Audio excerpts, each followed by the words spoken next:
Words are not feelings, they are only depictions of feelings. A prayer offered by rote is only a husk of feeling. As such, it remains hollow. An efficacious prayer is one in which the words reverberate with the heart's feelings. Yet, when the heart reverberates with feelings, is there any need for words? It's only through silence that we can commune with the inner being. In such silence, even our thoughts are mute. I can understand silent prayer, I said, but a prayer without thoughts. Now he's going to the next level. Prayer to prayerful state.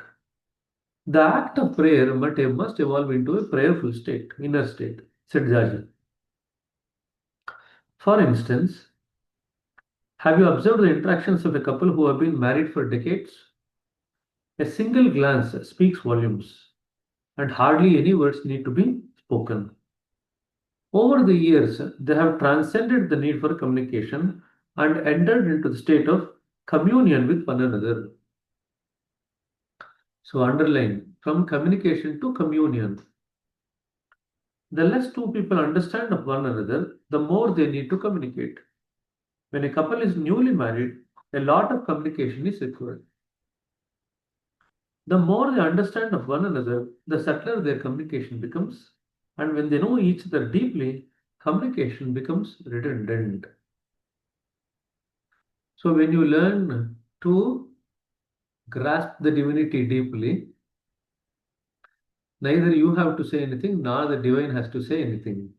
The heart is in communication all the time. Does it make sense? So at that time, the need for the prayer gradually comes down because you are already in touch with the divinity all the time in a prayerful state. Right? Similarly, in our attempt to reconnect with our origin, we begin with formal prayer. Prayer is only the first step. It must mature into prayerfulness. For example, it is common to pray before eating, but if after that prayer is completed, you attack the food like a wolf, what happens to the prayerful mood that you have just created? Without a prayerful inner state, prayer is only an artifice. It is absurd. Often we teach children to write by giving them stencils on the letters of the alphabet. By tracing the letters, they learn how to write on their own. Similarly, formal prayer must evolve into prayerfulness. Thereafter, formal prayer becomes unnecessary and redundant. Underline this. So, after some period of time, once you start establishing yourself in the prayerful state, the need for a formal prayer comes down. If we do not graduate into prayerfulness, we are like adults who still rely upon stencils to write the alphabet. This inner state of prayerfulness is unique.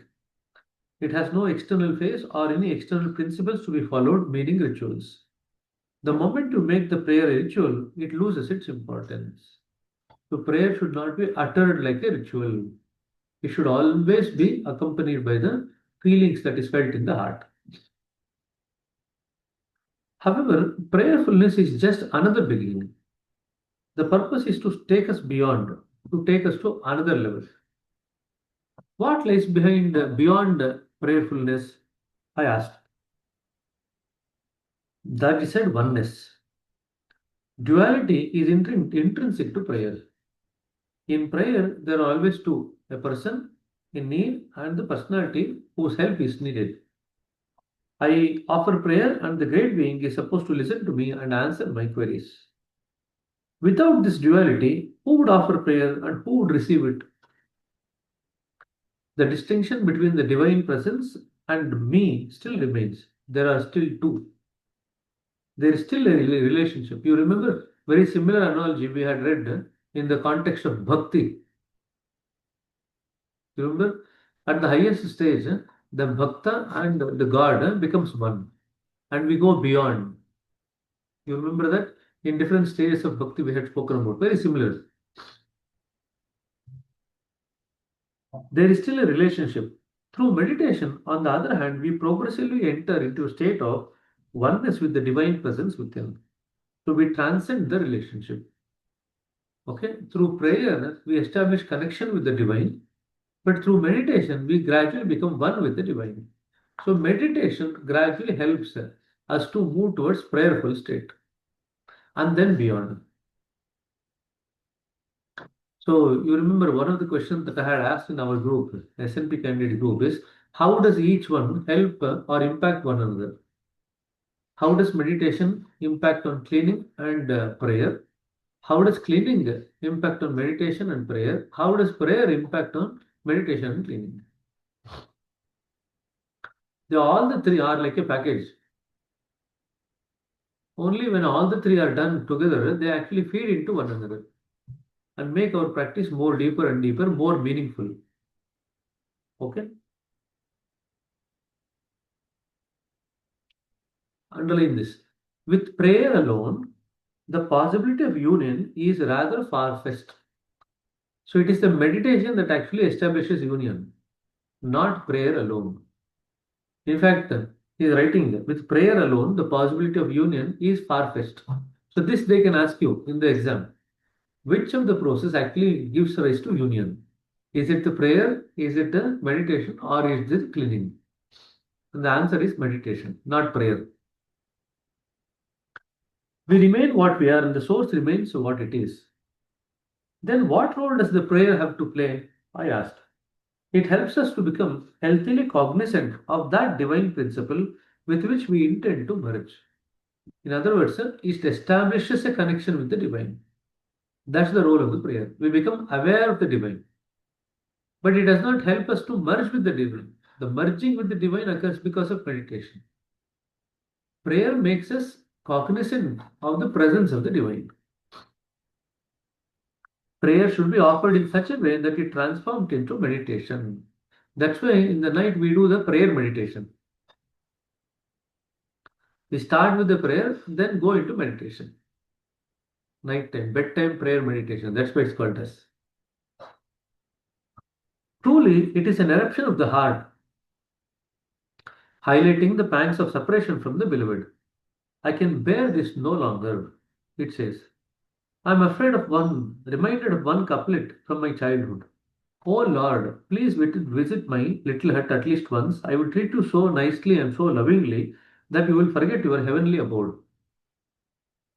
Prayer is, in a way, an inner cry where pearls of tears slowly flow down the face and beautifies the heart's inner complexities.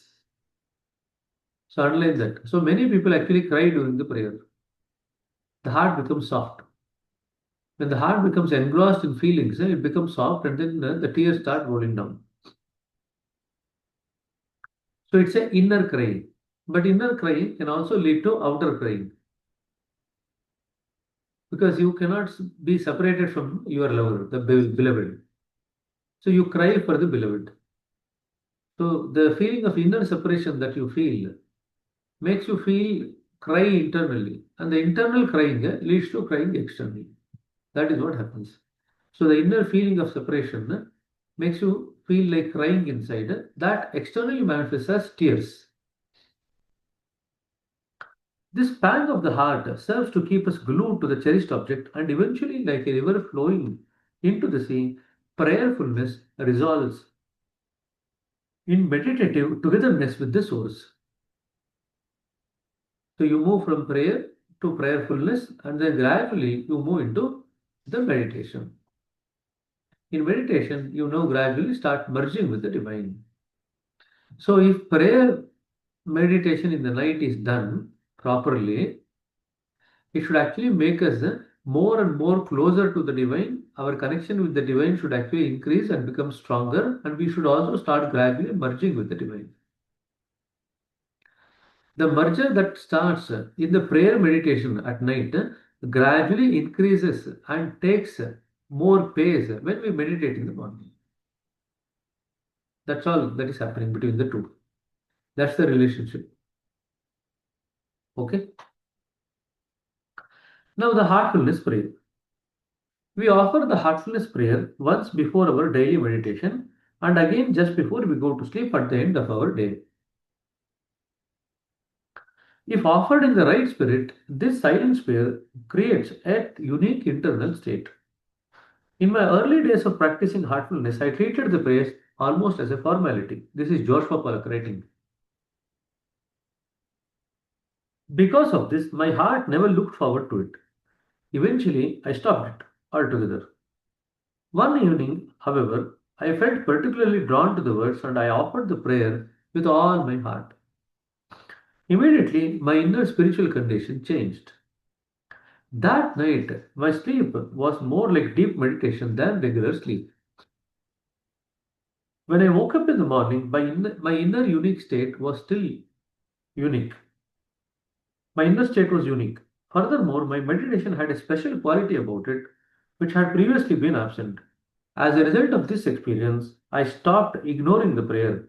Instead, it became a fundamental part of my life. Even now, I continue to discover it on a daily basis.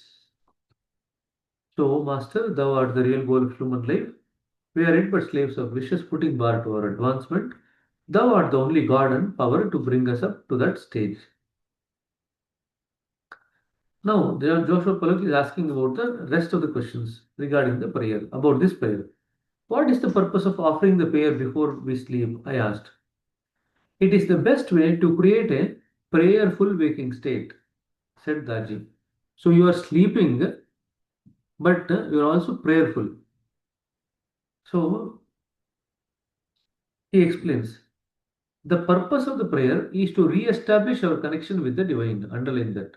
That's been spoken about quite a few times. What is the purpose of the prayer? The purpose of the prayer is to re-establish our connection with the divine. But prayerfulness is something different. Prayerfulness dawns when we already feel the divine presence. When we are uttering the prayer for the first time, we don't feel the divine presence. By uttering the prayer, try to feel the divine presence. But in prayerfulness, we already feel the divine presence. Then we feel like bowing our head and we wish to melt away in that divine ocean. Because you're already feeling the divine presence, you just feel like melting away and becoming one. Okay? We experience that magical presence when we turn towards the divine with body, mind, and soul. This total orientation towards the divine cannot be manufactured with a conscious mind. In the daytime, when we are fully awake, the intellect tends to dominate our consciousness. The intellect has its purpose, but it is not useful for creating a prayerful inner state. Okay? So, uh, intellect is not useful to create a prayerful inner state because the job of the intellect is to collect information from outside and look through it and make some decisions. That is the job of the intellect. So, as long as we are in a wakeful state and the intellect is active, we cannot enter into a prayerful inner state. During the period between wakefulness and sleep, however, there is a convergence between the conscious and the subconscious states.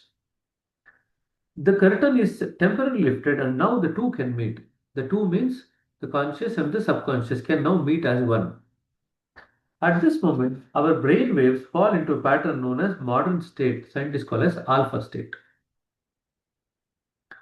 While in the alpha state, we enter into kind of an inner reverie in which we become highly suggestive to suggestions. So, at the junction of night and wakefulness and sleep, we enter into the union between the two, which is the alpha state. In the alpha state, we are now more susceptible to suggestions. If any suggestions that we give, we catch hold of it. Now we can deliberately seed the subconscious with prayerful thoughts. So we utter the prayer consciously. But since now the conscious mind and the subconscious mind, there is no ego in between, they have now both become one. Whatever you think at the conscious mind immediately seeps through to the subconscious level. So you can now seed the subconscious mind by the prayerful thoughts. These thoughts put down roots and grow in the fertile ground of the subconscious. Just as the seeds germinate underground, where they lie hidden from sight, our prayers germinate and grow in the obscurity of our subconscious before bursting into the wakeful awareness. In this way, we can seed the prayers in the subconscious and harvest the prayerful waking state. Okay? So, what you put as seeds, the prayerful seeds in the night, when you wake up, it will actually give you the state of prayerful wakeful state. But provided you have seeded the subconscious during the night. Okay? So, late today, Bharat got up late today. ಇಲ್ಲ sir ಇವತ್ತು ನೀವು leave ಅಂತ ಹೇಳಿದ್ರಲ್ಲ sir ಅದಕ್ಕೆ ಏನು ಹೇಳ್ತೇನೆ ನಾ ಇವತ್ತು ಇರುತ್ತೆ ಅಂದೆ ನಾ ಮಂಡೇ ಇರಲ್ಲ ಅಂತಿದ್ದು. ನಾನು ಇವತ್ತು ಲೀವ್ ಐತಂತ ಹೇಳಿ ಹಾ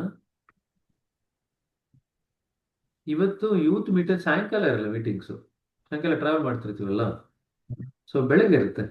ಏನೇ ಇದರ್ಥ ಆಯ್ತಾ? How to convert the prayerful the prayer in the night to a prayerful waking state. Conversion of prayer to prayerful waking state. But the most critical factor there is the time when you do the prayer. And the time is at the junction of wakefulness and sleep. You remember the Sandhi Kala? Sandhi Kala is the junction of day and night. That's when we meditate in the morning and then we clean in the evening. The junction is called a Sandhi Kala, Sandhya or Sandhi Kala. During the Sandhi Kala, we offer the Sandhya or the Puja. Okay? But anyway, the point is during the junction between the night, uh, wakefulness and sleep, there it's not question of night and day. When we talk about day and night, that's a different junction. When we talk about the wakefulness and sleep, it's a different junction. So that is just before you go to sleep.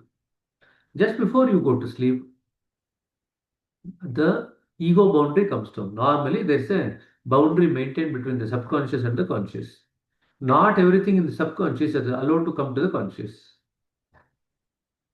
But during that time, at the junction between the wakefulness and sleep, that boundary is now lowered. So there is a merger between the subconscious and the conscious. They become one. So at that time, whatever thoughts you put into from the conscious mind into the subconscious, it goes straight to the subconscious and it takes root there. Then gradually, and then you go to sleep after that. You don't interfere with the seed. It's like sowing the seed in the night before you go to sleep in the ground and going to sleep. So the seed that you have sown in the ground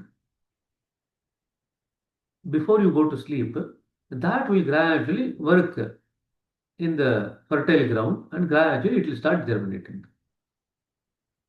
Okay, that's exactly what happens. So when you correctly sow the seed of prayer during the night, what you get is when you wake up in the morning, you get a prayerful waking state.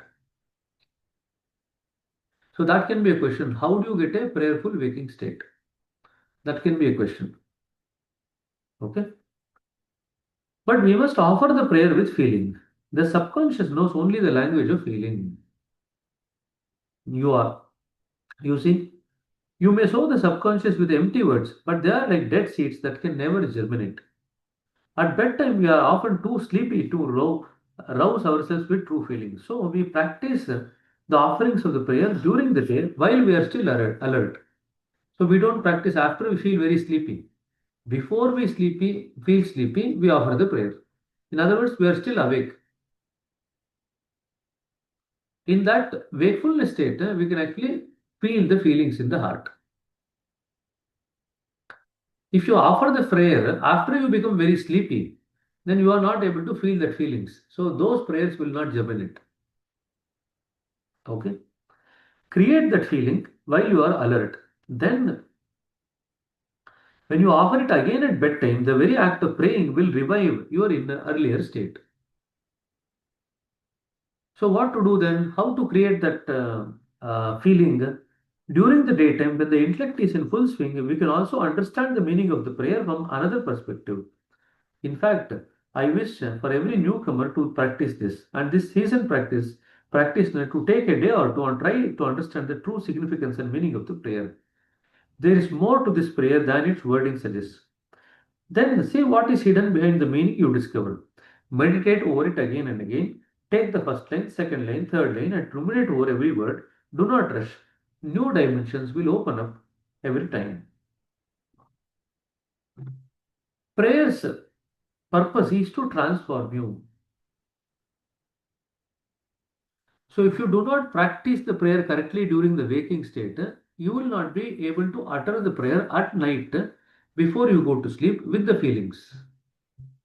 If you have to correctly utter the prayer with feelings and understanding of the word, you have to practice the prayer during the course of the day when you are awake.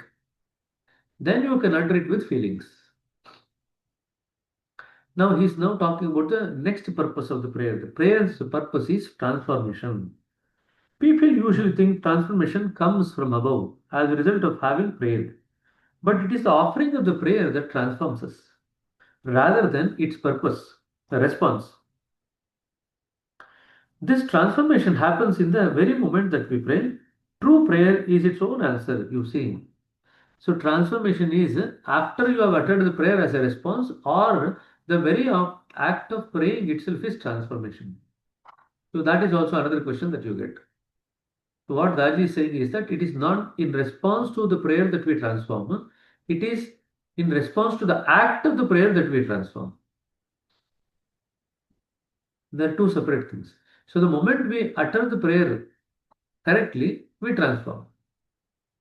We don't transform because we get a response from above to our prayer, so that's why we transform. The act of the prayer itself is transformation, it causes transformation. Okay? To forge an intimate connection with your Maker, your heart must be innocent and pure. Now he is giving you the requisites of what are all the things necessary for us to get a good prayerful state. To forge an intimate connection with your Maker, your heart must be innocent and pure. Be ye like little children, said Lord Christ. Guilt is utterly destructive. It is like lead in the heart. The guilty heart hides itself from the divine, isolating itself into its self made prison.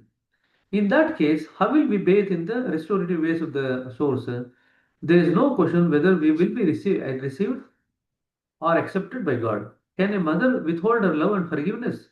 Rather, it is we who cannot accept or forgive ourselves. Repentance is not a ritual. Underline that. Self forgiveness only comes when our heart repents for our mistake.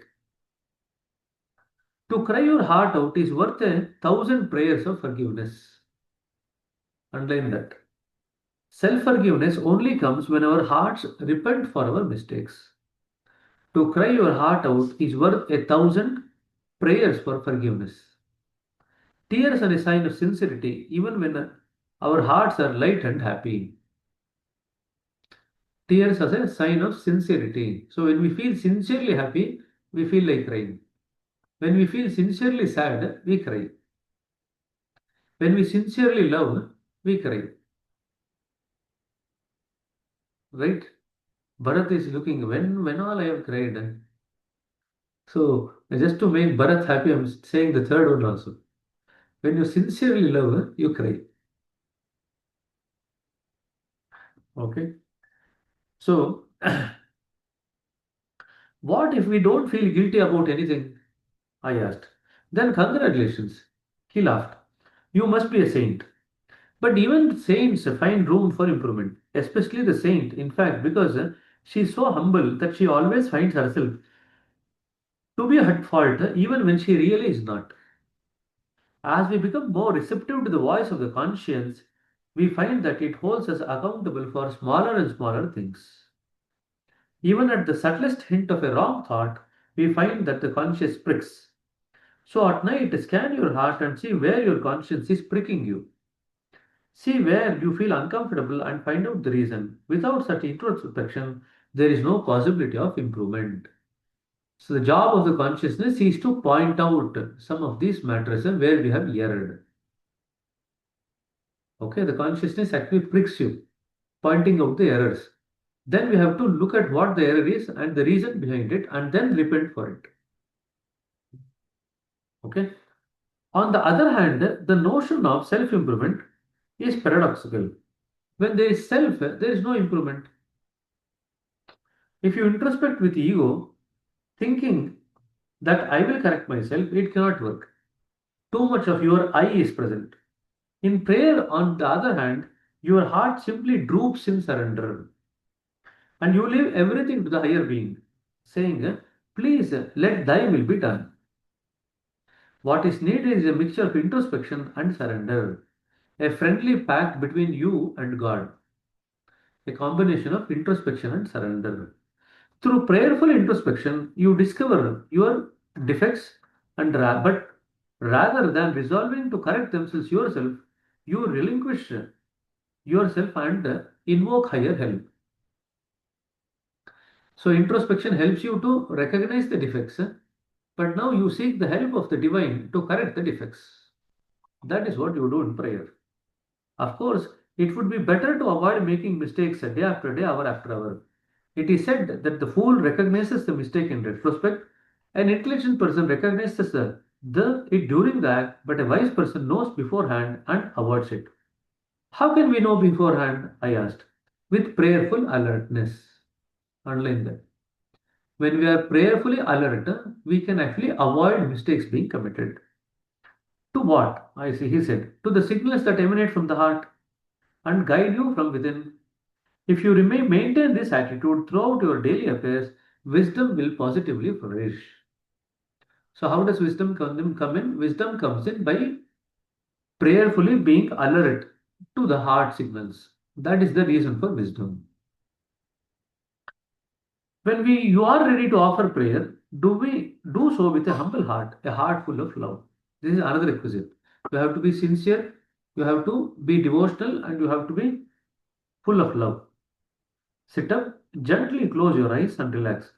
Repeat the prayer mentally twice or thrice, lingering over every word and phrase so that you are able to sense its meaning as deeply as you can. Meditate over this meaning and allow yourself to get lost or absorbed in this prayerful meditation. When you feel ready, go straight to sleep. That's important. After you have said the prayer, you should not do other things. After the prayer, the last thing is the prayer. Then you go immediately to sleep. After you finish the prayer, make sure that you take care to preserve the condition that you have just created. Don't just plop your head on the pillow. Move slowly. Sink gradually into the reclining pose. Don't start thinking about your day or your plans for tomorrow. The condition that you have just created must be allowed to continue percolating within you as you drift off. So, this prayer becomes meditation, I said. We'll continue from there. Page number 165. We'll continue from there tomorrow. Okay? Not tomorrow, on Tuesday. We'll stop there. So, 165. Okay? A lot of subtle points came in the discussion today. Why we have to pray at bedtime only? Why we have to convert the prayer into prayer meditation? How are we going to develop wisdom? What is the role of prayer? All these questions we have covered today. Okay. How to convert the prayer into prayerful waking state? So please take these questions and keep the answers ready because these are all the questions you will get in the exam. Okay. I have said the questions, all the questions. Listen to the recording once more and write down the questions if you have not written it down. Okay. Bharat is happy. Anyway, I have no exams to give. It's all right. Whatever you people are doing, do it. Yes, sir. Exam. So Bharat has to prepare for the exams next year. So he has so much time to prepare, right? He can go on a tour for entire Bharat and then come back and prepare for the exam. That is what our Gopal Krishna is doing. Gopal Krishna is going around on the bike as a tour. There is one place called as Biligiri Ranganapetta. It's near Melukote. So these people are going on bike towards that BR Hills. Okay. So he's here, but also not here. He is here in subtle body, not in physical body. Sarina. Any questions?